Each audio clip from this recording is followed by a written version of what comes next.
apa sih program SVP, kemudian kita akan membahas produk. Nah, insya Allah di sini Anda akan menyampaikan terkait dengan program SVP, kemudian ditemani oleh Bapak Rinaldi yang insya Allah akan membahas tentang produk knowledge. Nah, di sini di pertemuan siang hari ini apa namanya, dengan Bapak-Bapak yang sebelumnya sudah pernah ikut hadir di Zoom Meet koperasi, dan di sini juga ada calon SVP atau anggota SVP baru. Jadi kita akan coba mengulang kembali. Ya mungkin Bapak-Bapak di sini udah lupa gimana konsep SVP itu, gitu tuh. Nah, untuk singkat waktu, langsung aja kita akan share materi yang hari ini.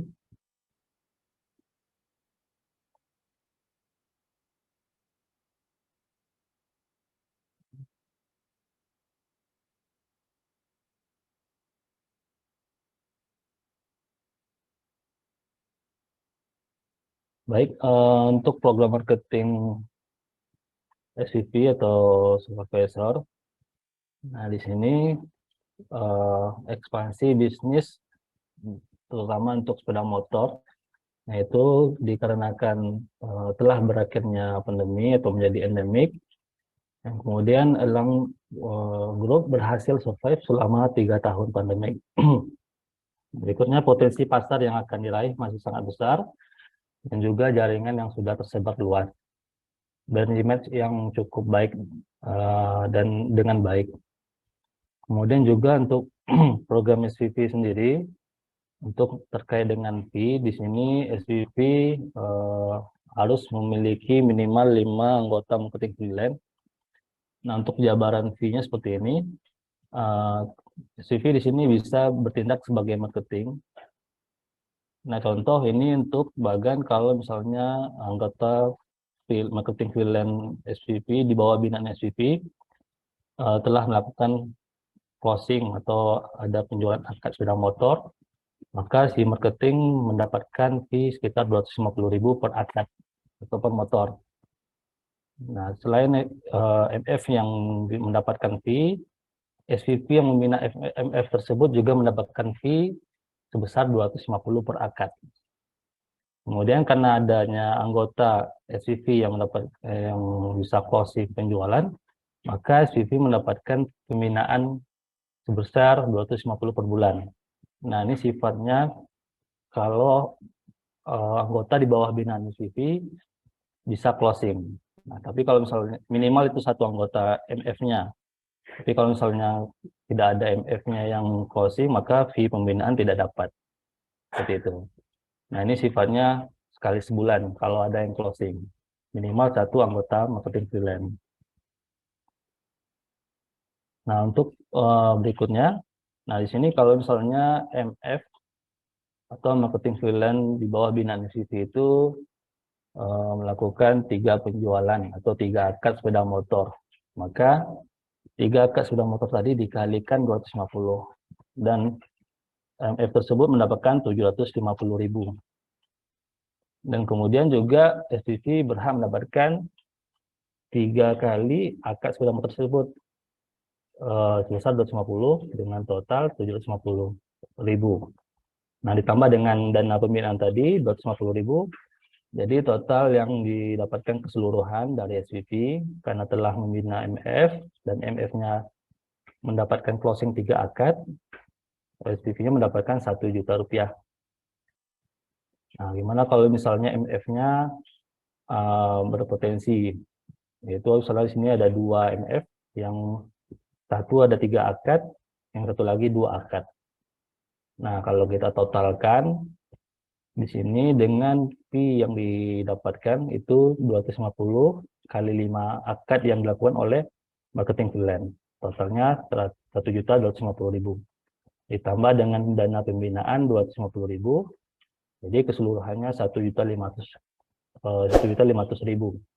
Nah, ini didapatkan oleh SVP tanpa perlu dia melakukan penjualan atau tanpa perlu dia melakukan promosi, hanya cukup membina marketing freelance di bawah binaannya saja. Nah, ini kalau misalnya 5 marketing freelance. Untuk marketing freelance ini sifatnya minimal 5, kalau maksimal nggak ada batasan ya, bebas. Yang penting marketing freelance-nya dibina dan bisa closing seperti itu. Nah, kemudian di sini kalau misalnya SPV bertindak sebagai marketing, artinya SPV juga melakukan promosi, dan alhamdulillah ternyata ada 2 pengajuan atau 2 akad. Nah, SPV mendapatkan 250.000 juga. Nah, di sini SPV juga ada fee lagi, karena dia akad sendiri.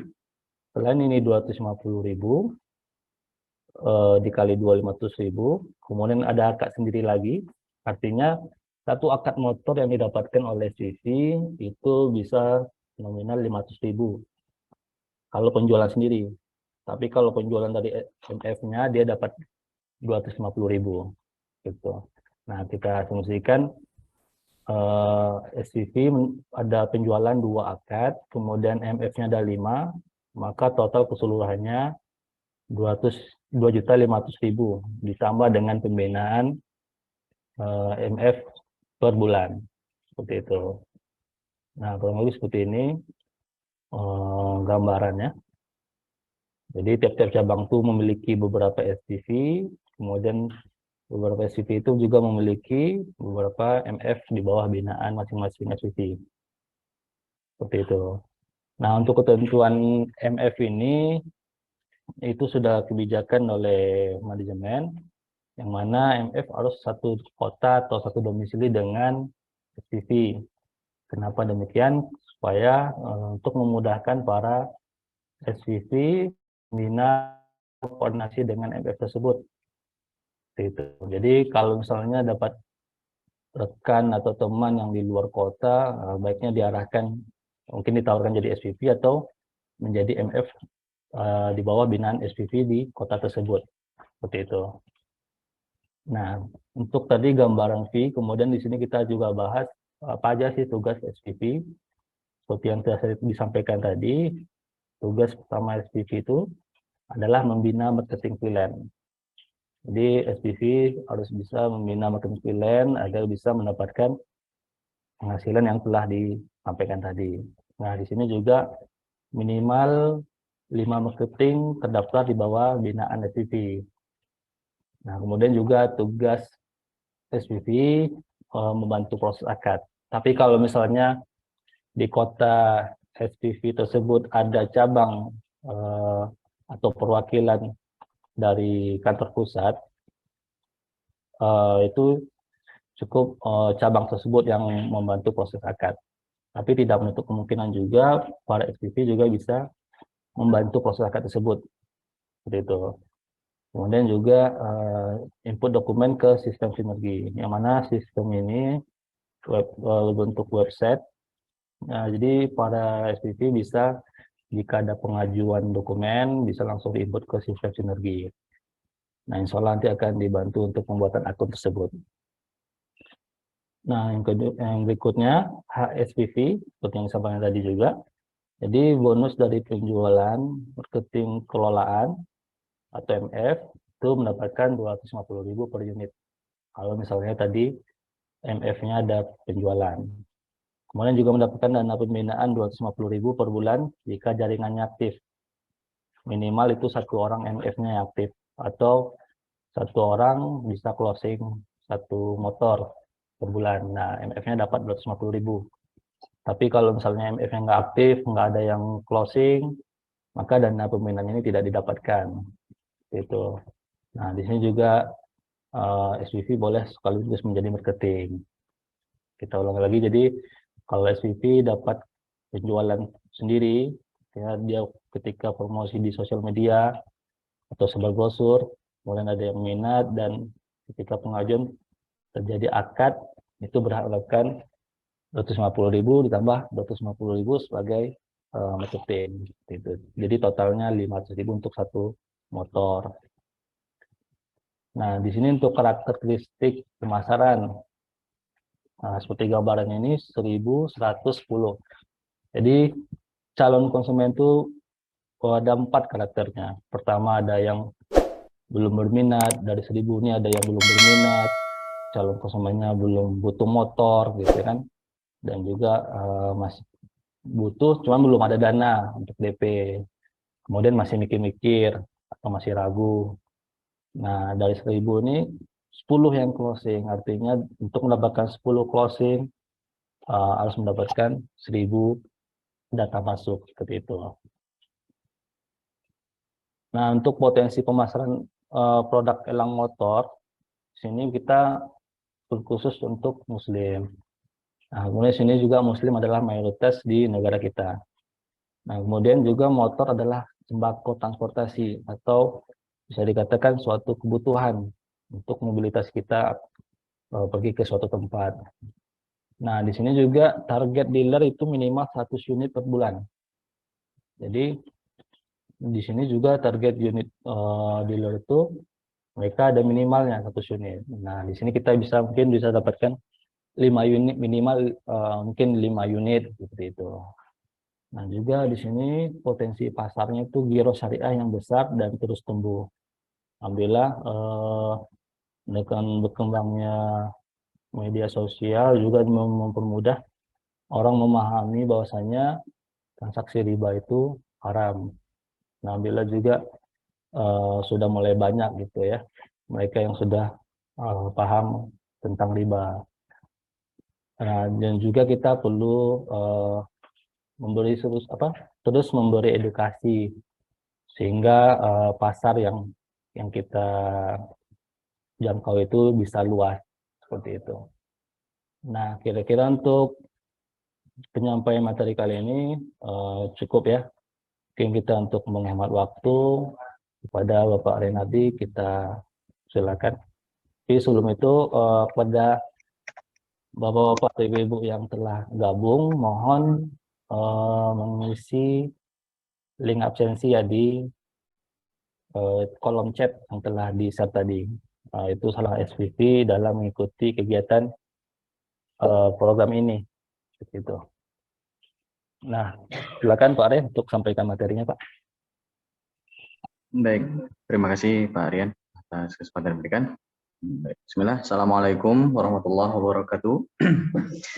Alhamdulillah Rabbil Alamin. Salatu wassalamu ala syurfil anbiya'i wal mursalin wa ala alihi wa ashabihi rasulillah jemain. Asyhadu an la ilaha illallah wahdahu la syarika lah wa asyhadu anna Muhammadan abduhu wa rasuluh. Allahumma shalli ala Muhammad wa ala ali Muhammad. Baik, teman-teman sekalian, di sini share screen-nya sudah terlihat ya Pak Aryan ya.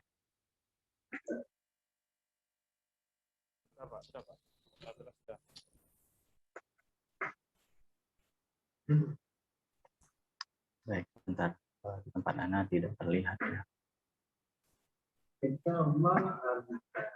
Sebelum jam 4 ini masih bisa, Pak. Iya, Pak.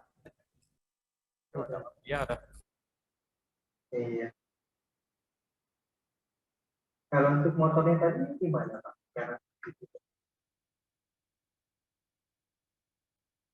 Oh, oke.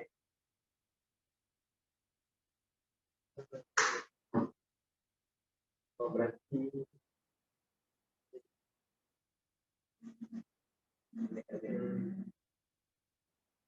ini sedang mau dijemput.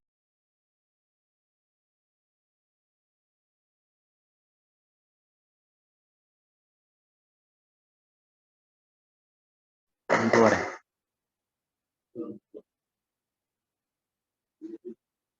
Oh, Beda ya? Baik, bismillah. Sebenarnya perkenalkan Bapak-Bapak Ibu sekalian, saya dari Elang Motor Indonesia dengan Renaldi ya. Pada kesempatan kali ini insya Allah akan menjelaskan sedikit terkait produk knowledge dari Elang Motor Indonesia, dalam hal ini di bawah naungan Koperasi Konsumen Elang Properti Indonesia.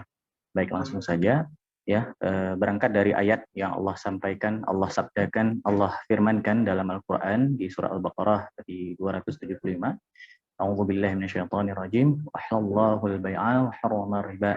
Yang artinya padahal Allah telah menghalalkan jual beli dan mengharamkan riba.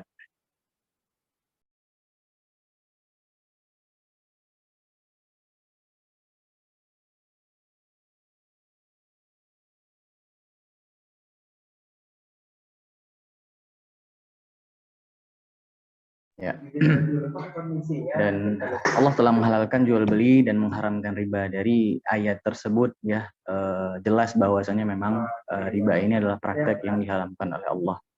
Dan tentunya kita sebagai kaum muslimin sudah diberikan panduan oleh Allah bahwa solusinya sudah dijelaskan di ayat tersebut, itu jual beli. Nah, maka dari itu kami Koperasi Konsumen Dalam Properti Indonesia di bawah naungannya adalah Motor Indonesia mencoba memberikan solusi kepada kaum muslimin untuk bisa bertransaksi kredit dengan konsep syariah yang memang Allah telah anjurkan. Nah, di sini konsepnya. Ya, mungkin apa sih perbedaannya ya dari leasing pada umumnya atau konvensional? Yang paling mendasar memang adalah di skema akad ya. Tentunya akad ini yang paling mendasar sekali. Jadi akadnya kita sebut akad murni jual beli. Bagaimana murni jual beli yang dimaksud? Jadi untuk sepeda motor itu memang betul-betul kita beli. Jadi kita datang ke dealernya, kita beli barangnya, kita serah terima ya barangnya, sudah kita kuasai, kita miliki, barulah kemudian kita jual kembali kepada konsumen kita dengan cara dicicil. Nah, inilah konsep yang kita sebut jual beli secara murni.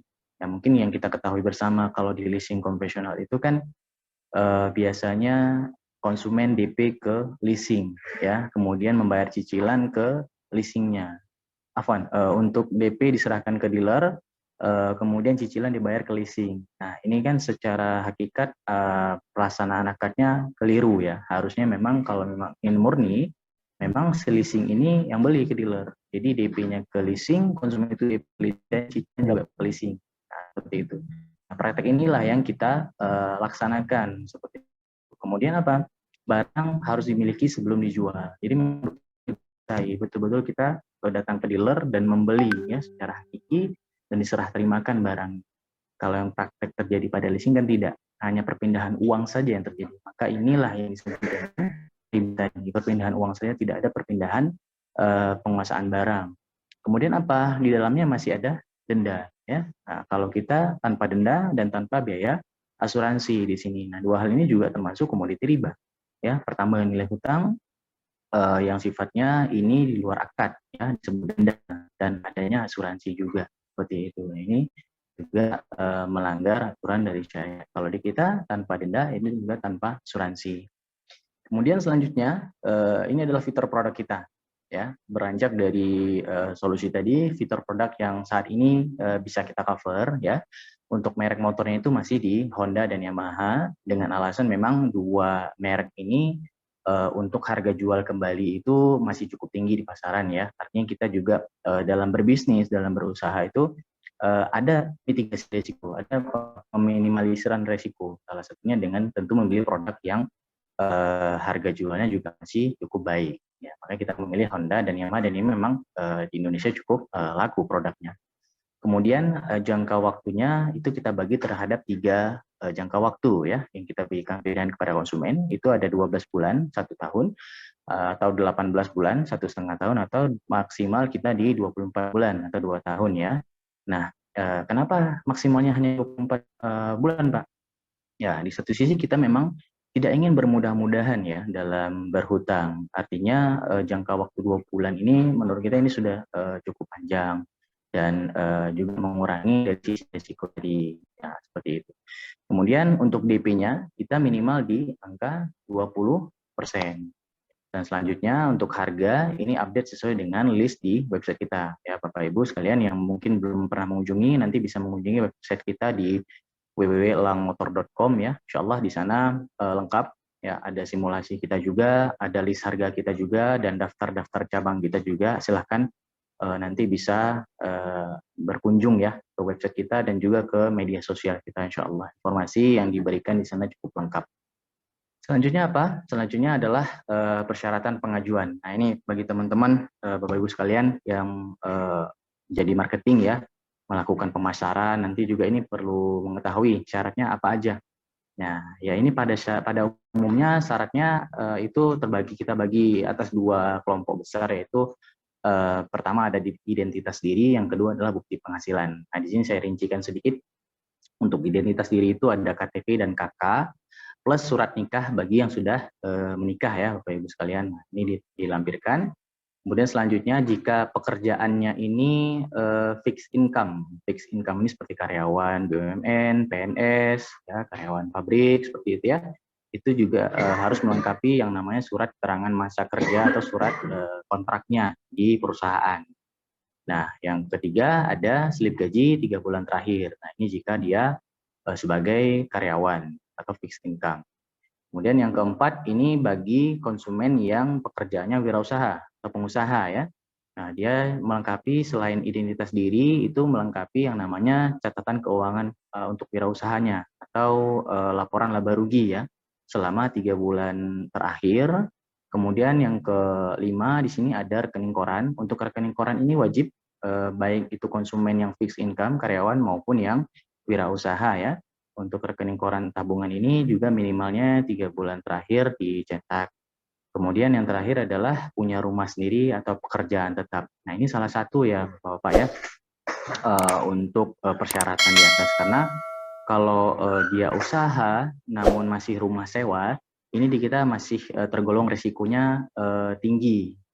Namun kalau dia memiliki aset ya seperti tanah ya, itu yang sertifikatnya dia punya sertifikat tanah atau aset kendaraan yang lain yang bisa dia buktikan. Nah, ini masih bisa menjadi pertimbangan seperti itu. Namun kalau dia tidak memiliki hal tersebut, ya rumahnya sewa, pekerjaannya juga usaha ya, dan usahanya juga kita katakan ini belum terlalu besar seperti itu, tokonya juga masih sewa. Nah, ini mohon maaf sekali memang kita belum bisa bantu proses karena menghindari yang namanya risiko itu tadi ya Bapak Ibu sekalian. Jadi kita memang terfokus untuk konsumen itu yang lebih kepada fixed income ya, pegawai tetap PNS ataupun BUMN. Kalaupun dia usaha minimal dia punya rumah sendiri pribadi seperti itu. Selanjutnya terkait alur pengajuan Bapak Ibu sekalian. Jadi ini adalah alur proses yang kita jalankan ya, mulai dari pengumpulan berkas yang dilakukan oleh teman-teman marketing nanti di lapangan. Ya, sebenarnya untuk marketing sendiri lebih sederhana ya. Jadi kalau ada cabang di kota tersebut nanti tinggal mengirimkan nama dan nomor teleponnya saja ke pihak admin. Nanti selebihnya pihak admin yang akan melakukan follow up kepada calon konsumen tersebut yang mengumpulkan berkas seperti itu. Jadi teman-teman dari marketing ini sebenarnya lebih sederhana pekerjaannya. Jika ada yang mau, silahkan langsung direferensikan ke teman-teman admin kita di cabang. Nanti biar teman-teman cabang yang melakukan proses pengumpulan berkas. Setelah berkas dikumpulkan, kemudian kita ada 2 tahapan survei. Yang pertama di sini adalah survei online ya, via telepon, nanti kita wawancara dari kantor pusat. Kemudian ada survei fisik, ini biasa dilakukan oleh teman-teman admin kita di cabang-cabang kita, mengunjungi ke rumah konsumen ya. Nah, beberapa teman-teman dari SWV kita di Palembang misalnya, di Bandar Lampung ya, itu ada juga yang memang mereka ingin ikut serta mengikuti proses dari survei visi kita. Nah, alhamdulillah nggak apa-apa kalau teman-teman ada yang mau ikut, Bapak Ibu sekalian mau ikut ya mengikuti proses survei kita, silahkan. Nanti bisa diinfokan ke admin kita yang ada di cabang Bapak Ibu sekalian untuk bisa mengikuti ya proses surveinya seperti apa. Selanjutnya setelah disurvei ada komite, ya ini dari keputusan akan dianalisa oleh pihak direksi dan manajemen. Setelah itu ketika pengajuannya di ACC baru adalah bentuk keseriusan konsumen ya, statusnya uang titip, yang mana nanti baru setelah itu akan kita lakukan validasi dan pengecekan unit ke dealer seperti itu. Baru terakhir setelah oke, kita lakukan akad pembelian. Sebenarnya di sini ada akad pembelian dulu ya. Setelah akad pembelian baru kita lakukan akad jual kepada konsumen dan cicilan angsuran bulanan konsumen kepada motor seperti itu. Nah, untuk teman-teman marketing biasanya sih lebih kepada pemasaran ya. Artinya hal ini kita share supaya memang lebih transparan saja prosesnya, alurnya ya. Dan ini kan memang membutuhkan waktu. Biasanya untuk proses itu kalau datanya bagus dan sudah lengkap ya, biasanya membutuhkan waktu 3 sampai 5 hari. Maksimal itu seminggu kalau data bagus ya, insyaallah. Dan nanti untuk proses dari pengumpulan berkas dan sampai dengan dikomitekan. Tergantung juga dari antrian konsumen yang masuk seperti itu ya. Ya intinya 3 sampai 5 hari proses berkas di kita biasanya jika datanya bagus. Selanjutnya, ini adalah sasaran konsumen kita. Nah, seperti yang saya sampaikan di awal tadi ya, kita memang lebih segmentasi, kita memang lebih pilih-pilih, artinya memang lebih kepada konsumen yang fixed income. Kenapa? Ya, kita salah satunya itu mitigasi risiko ya Bapak Ibu sekalian ya. Kita kan tanpa denda, tanpa penalti juga. Artinya ketika konsumen nanti telat juga kita tidak ada sita seperti itu ya. Nah, atas dasar ini memang kita betul-betul menyaring ya konsumen-konsumen kita. Nah, ini bisa menjadi referensi ya. Ada 3 sektor yang kita coba tawarkan ya. Yang pertama itu hijrah muslim community. Artinya segmen ini orang yang sudah berhijrah ya, sudah memang betul-betul ingin yang syariah, murni syariah, ya, tidak mau lagi yang riba ya. Segmen ini yang betul-betul membutuhkan solusi segera biasanya. Ya, dia sudah kapok nih dari riba gitu, pengen cari yang syariah. Nah, ini segmentasi kita. Di mana selama ini mereka menunda untuk kredit di bank. Nah, namun dengan kenyamanan transaksi di elang motor, ini kita bisa tawarkan ke calon konsumen kita. Yang kedua itu fixed income, seperti yang saya sampaikan tadi ya, ada PNS, BUMN, manufakturing, industri, karena memang segmen ini tingkat approval-nya lebih tinggi, seperti yang saya sampaikan terkait pendapatannya sendiri ya. Kemudian yang terakhir adalah well education. Nah, ini adalah segmentasi konsumen yang memang sudah teredukasi, dia sudah paham tentang riba, sudah paham tentang hukum hutang piutang, kewajiban tentang hutang ya. Jadi konsumen yang seperti ini karakternya cenderung patuh dan memiliki karakter yang lebih baik. Artinya ketika kita meminta melengkapi berkas ya, itu dari awal itu aja sudah bisa kita nilai Bapak Ibu sekalian. Ketika kita memberikan persyaratan dia langsung melengkapi tanpa ada tawar-menawar lagi seperti itu ya. Nah, jika ada tawar-menawar biasanya ini kan ya kita bukan berburuk sangka. Artinya bisa jadi dia belum bisa memenuhi syarat yang kita berikan seperti itu.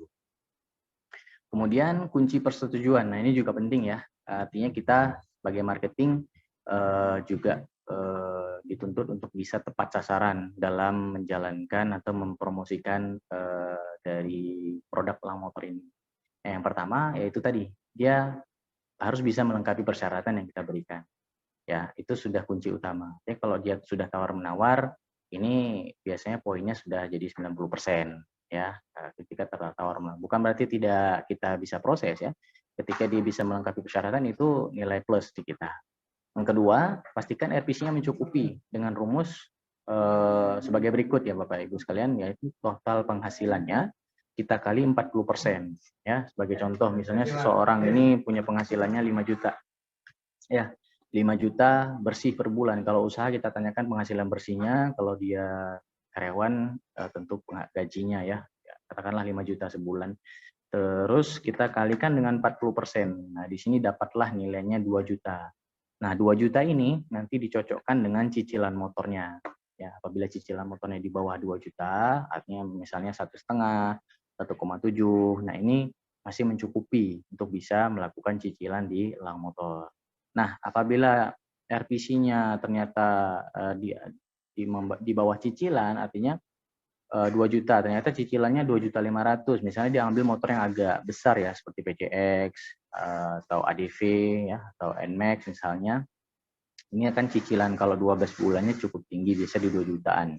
Itu kita bisa sarankan untuk ganti tenor ke 18 atau 24 yang lebih panjang. Nah, kalau memang masih belum mencukupi, ya setelah digeser ke 24 belum juga mencukupi misalnya, itu bisa kita sarankan untuk naik DP. Nah, dinaikkan DP-nya ke 10 juta misalnya atau 8 juta sehingga bisa mencukupi ke nilai RPC-nya. Namun jika juga belum mencukupi, berarti ini dia belum mampu untuk mengajukan kredit motor tersebut. Nah, bisa kita sarankan ganti ke unit yang lebih ringan, cicilannya seperti Beat atau Mio, yang cicilannya bisa di 900-an ribu per bulannya selama 24 bulan. Itu yang paling kecilnya, seperti itu ya.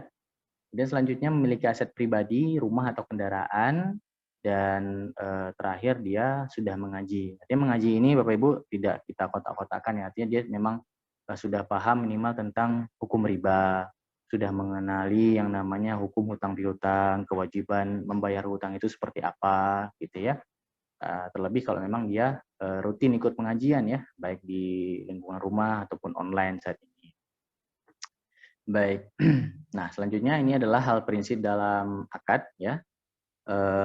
Ini memang kita jaga selama ini komitmen kita. Yang pertama adalah proses serah terima barang yang harus jelas dan dilaksanakan ya. Karena kalau barang ini tidak terima, hanya perpindahan uang saja, nah inilah yang kita khawatirkan nanti terjadi yang namanya riba tadi ya.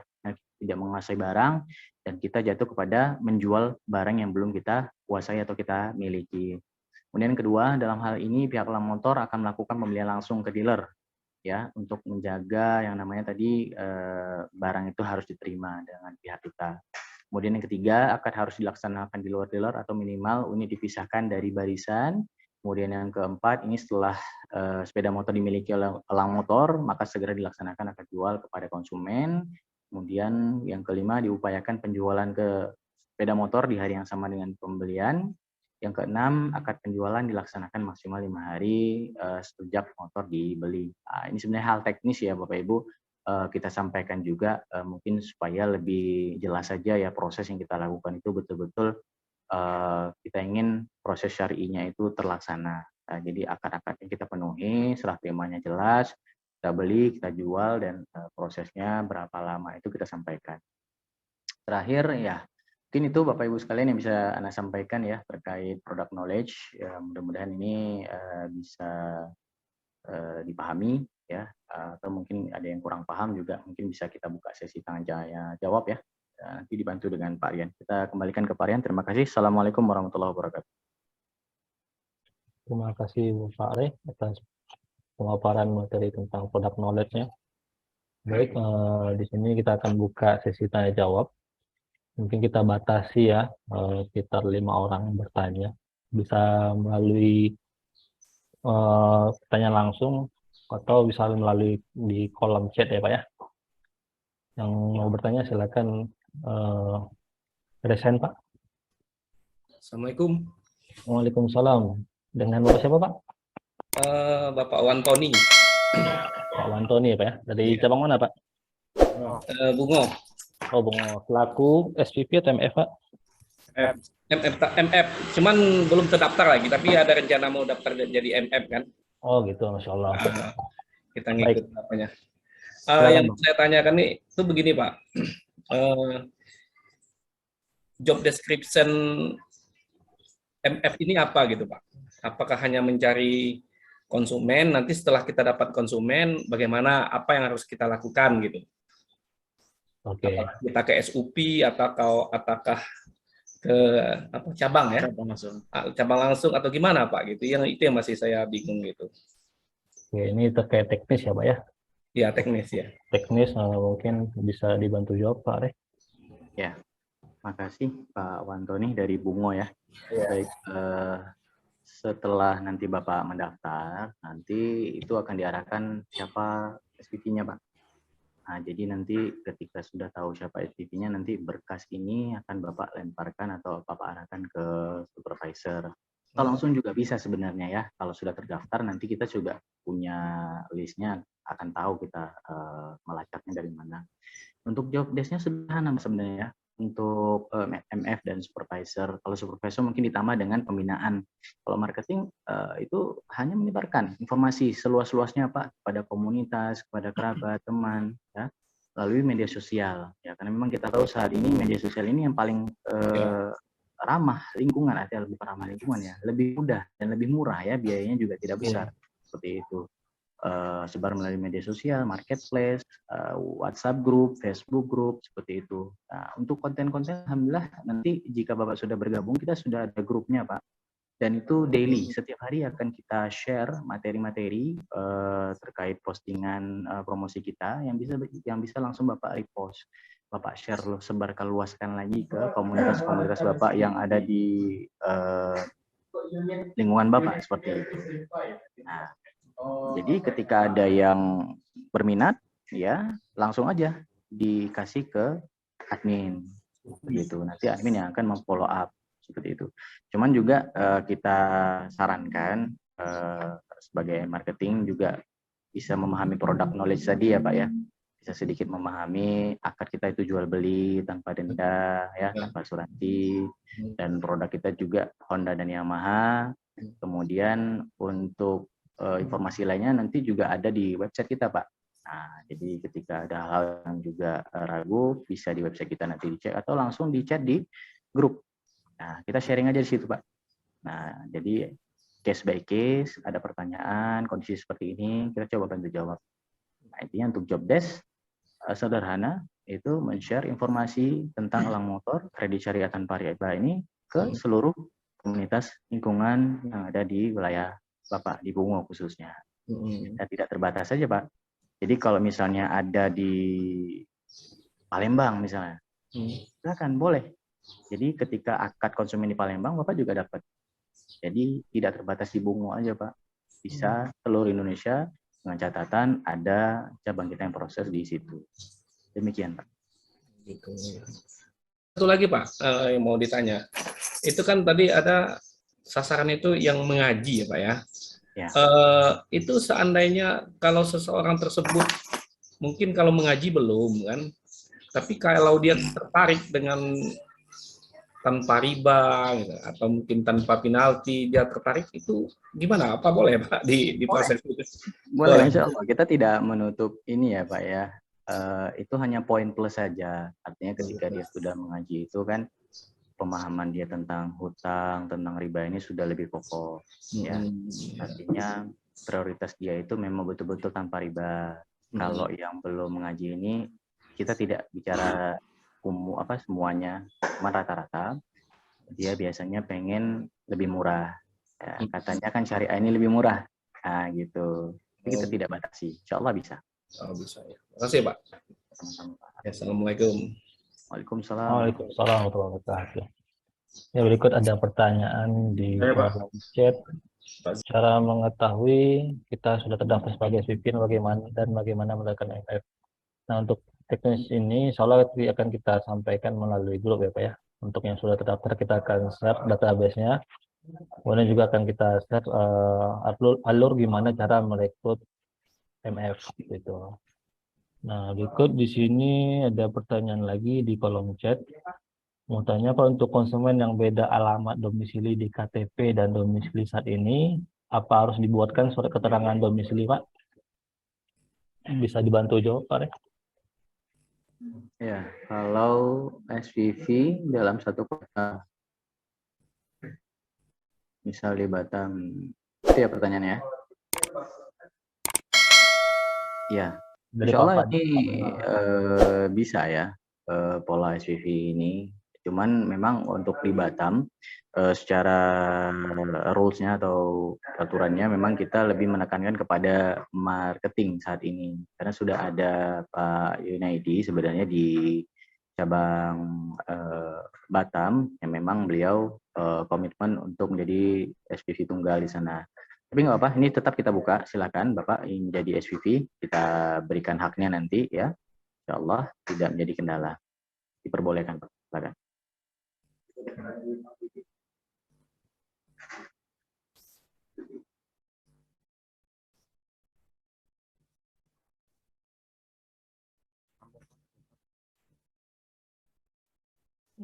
Oke, Pak Zul, silakan Pak. Pak, ini izin bertanya dikit Pak. Salam kenal dengan Pak. Terima kasih kan Mas Fadul. Terima kasih Pak ya. Pak, kita ini kebetulan tinggal tuh di Kabupaten Tebo kalau wilayahnya Pak. Tapi secara domisili lebih dekat juga ke Bungo Pak. Nanti kalau pengambilan unit, apakah bisa nanti kami lakukan di Tebo saja atau mesti ke Bungo Pak?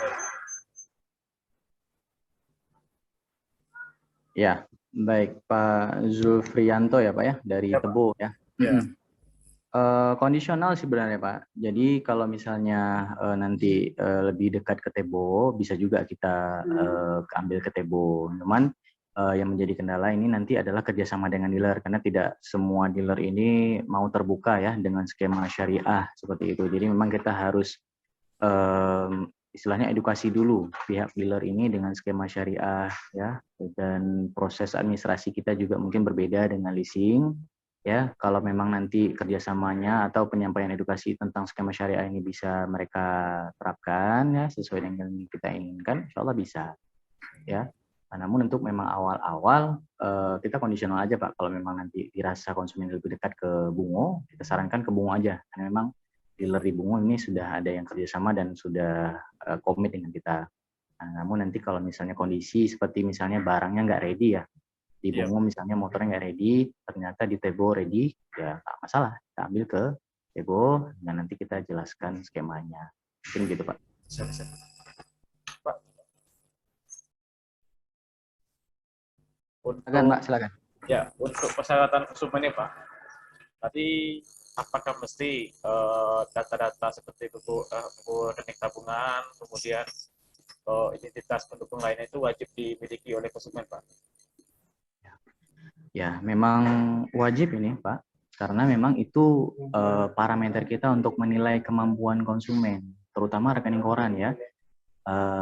Disinilah kita bisa menilai kemampuan keuangan dari orang tersebut ya. 3 bulan terakhir, kalau di perbankan bahkan mereka mintanya sampai 6 bulan ya, setengah tahun. Artinya untuk melihat kondisi seperti apa kondisi keuangan konsumen tersebut, dia masuk dan keluarnya. Jadi memang ini kita wajibkan Pak. Kalau tidak ada ini kita tidak bisa menilai. Setiap orang bisa bilang gajinya besar ya, tapi tidak adanya bukti ini ya bagaimana kita ingin mempercayai hal tersebut, seperti itu. Jadi memang harus wajib ya Pak ya, sebisa mungkin dilengkapi seperti itu Pak. Pak, kalau untuk tadi kalau yang wira swasta, apakah yang membuat untuk laporan untung ruginya itu siapa itu? Yang membuat itu konsumennya Pak. Jadi kalau memang misalnya tidak ada ya, coba dibuat dulu minimal 1 bulan. Kita lihat yang dia buat ini seperti apa. Jadi kondisi konsumen ini dalam wirausaha itu baik, salah satunya dia punya catatan keuangan Pak. Jadi dia mencatat keuangannya masuk keluarnya. Namun kalau memang nggak ada, minimal ini Pak, bon belanjanya atau kwitansi belanja seperti itu. Jadi kalau nggak ada ya kita susah juga Pak ya. Wirausaha ini memang kita perlu banyak data. Kita nggak tahu kan, dia bilang memang usahanya bagus, tidak pernah mencatat gitu. Tapi memang dari manajemen mewajibkan ada bukti-bukti tersebut. Nah, ditambah nanti lagi ada surat izin usaha Pak sebenarnya. Itu tadi Afwan terlupa Anda sampaikan. Pendukung lainnya itu adalah surat izin usaha. Gitu Pak. Satu lagi Pak. Ya. Nanti kalau seandainya sudah akan nantinya melakukan survei ini pihak siapa Pak? Pihak admin kita Pak di Bungo alhamdulillah ada Pak Agus, insya Allah nanti bisa dibantu oleh beliau. Nah, kalau memang nanti tidak tercover, biasanya kita akan delegasikan ke SVV Pak. Namun nanti dengan kita edukasi dulu ya, kita training dulu ya untuk proses survei konsumen di luar jangkauan Bungo seperti itu. Ya, terima kasih Pak. Sama-sama Pak. Ya. Lanjut, Baik, Pak, itu ada pertanyaan Pak di kolom chat dari Bu Rif Fatma Besti. Kemudian tentang jaminan yang sudah beberapa calon customer menanyakan ke saya, karena BPKB tidak diserahkan langsung kepada CS setelah akad. Bagaimana pencerahannya Pak?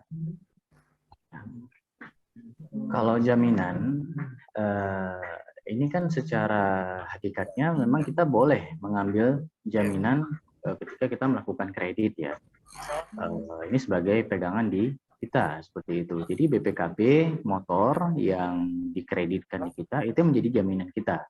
Nanti akan diserahkan ke konsumen apabila sudah menyelesaikan cicilan bayarnya seperti itu. Jadi kalau belum lunas tentu BPKB masih kita yang pegang seperti itu ya. Jadi memang untuk jaminan ini diperbolehkan, kita sudah konsultasikan juga dengan Ustaz Erwandi, boleh mengambil jaminan karena memang Nabi SAW juga menjaminkan baju perangnya ya ketika membeli beberapa sak gandum. Nah, jadi atas dasar ini kita diperbolehkan mengambil jaminan dari hutang piutang. Demikian. Ya. Oke, satu lagi nih pertanyaan terakhir mungkin ya untuk di sesi hari ini. dari Bapak Fitra Okta.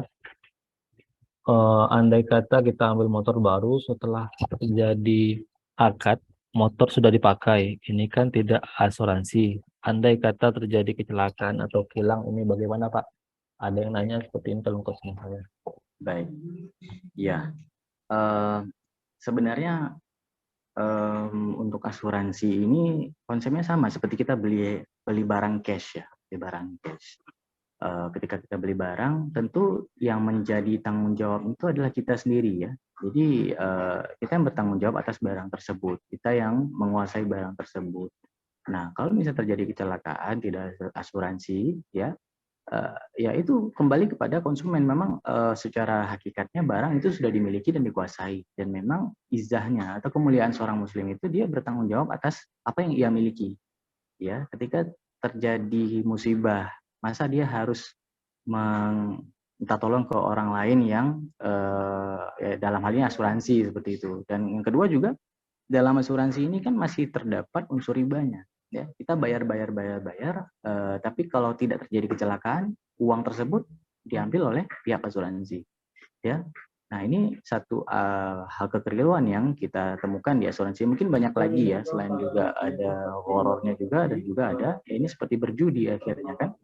Nah, atas dasar itu untuk seorang muslim memang hakikatnya ketika dia beli barang, ya dia yang bertanggung jawab atas barang tersebut. Nah, seperti itu. Jadi ketika cicilan diri kita, ya mungkin nanti kalau hal seperti ini kan ya, intinya ini insidensial ya, tidak kita harapkan.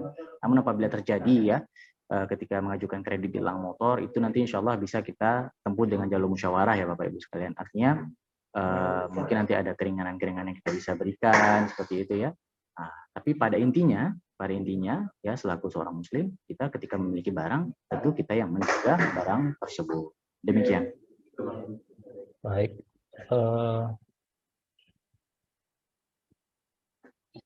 Ini ada pertanyaan. Oke, dari Bapak Ahmad Fauzi, jika ada pemesanan, apakah pihak manajemen yang memfollow up ke dealer sampai terjadi akad atau SPV yang menjalin kerjasama ke dealer? Karena banyak dealer yang kurang mau dengan cara cash karena memprioritaskan pembelian secara kredit. Terima kasih. Baik, untuk Pak Ahmad Fauzi ya. Ya ini seperti yang saya sampaikan tadi ya, memang tidak semua dealer mereka mau bekerja sama dengan skema syariah, karena memang kita kan sistem belinya cash langsung ke dealer dan mereka lebih mengutamakan leasing mereka. Nah, untuk hal ini memang nanti semuanya di cover oleh petugas kita ya Pak ya. Artinya SPV ini fokus pada pembinaan marketing mereka dan fokus pada penjualan. Nah, namun tidak menutup diri juga kita ya Pak ya. Kalau memang Bapak-bapak sekalian selaku SPV punya kenalan dealer yang bisa mensupport kita, itu bisa kita ya perbantukan juga. Artinya Bapak bisa mereferensikan ke kita, ya kita bisa nanti terjalin kerjasama seperti itu. Namun secara umumnya memang untuk yang follow up dan lain sebagainya itu dari pihak pusat semua yang mengcover Pak, insya Allah. Oke, baik. Kita sudahi sesi tanya jawabnya pada hari ini. Ini terakhir ya Pak ya, sebelum kita tutup.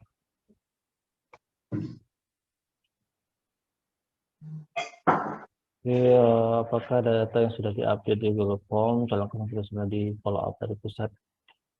Nah, untuk data yang terakhir ya Pak ya, untuk data yang sudah data potensi konsumen, calon konsumen yang sudah diisi melalui Google Form, nah itu kita akan langsung serahkan ke admin cabang yang selalu mereka yang akan langsung memfollow up.